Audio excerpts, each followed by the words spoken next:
મેંદરડામાં સરકારી અનાજનો જથ્થો સંગ્રહ કરનાર 12 શખ્સો સામે ફરિયાદ દાખલ। 7 લાખનો સરકારી અનાજનો જથ્થો ઉના, તાલાલા તથા સૂત્રાપાડા તાલુકા ખાતેથી પણ જપ્ત કરાયેલ। 5.51 લાખનો સરકારી અનાજનો જથ્થો રાજ્ય 7। ગીર સોમનાથ જિલ્લામાં માફિયાઓ સામે લાલાંક કરાય છે। ગીર સોમનાથ જિલ્લાનું સરકારી અનાજનો જથ્થો જૂનાગઢ જિલ્લાના મેંદરડા ખાતે સંગ્રહ કરવાની પ્રવૃત્તિ સાથે સંકળાયેલા 12 ઇસમો સામે પોલીસ ફરિયાદ દાખલ કરાઈ છે।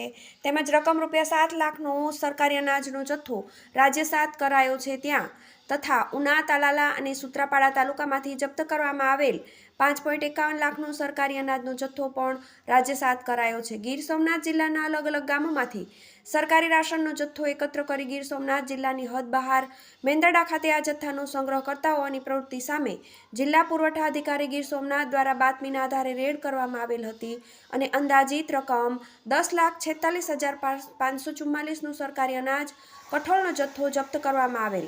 આ ઉપરાંત ઉના શહેર, તલાલા તાલુકાના આંકોલવાડી તથા સૂત્રાપાડા તાલુકાના સિંગસર ગામ ખાતેથી સરકારી અનાજનો જથ્થો સગેવગે કરતા ઈસમોને અટકાયત કરી રકમ ₹5,51,024નો જથ્થો સીઝ કરવામાં આવેલ હતો। ત્યારબાદ જિલ્લા કલેક્ટર દિગ્વિજયસિંહ જાડેજાની કોર્ટમાં આ કેસ સાથે સંકળાયેલા અનાજ માફિયાઓ સામે ધોરણસરનો કેસ ચલાવવામાં આવેલ। આ કેસમાં સંકળાયેલા કુલ 13 જેટલા અનાજ માફિયાઓ સામે પોલીસ ફરિયાદ દાખલ કરવા તથા તપાસણી દરમિયાન સીઝ કરવામાં આવેલ રકમ ₹12,56,018નો સરકારી અનાજનો જથ્થો રાજ્ય 7 કરી દેવા આદેશ કલેક્ટર દ્વારા ફરમાવવામાં આવેલ છે। TV18 news, Veraval.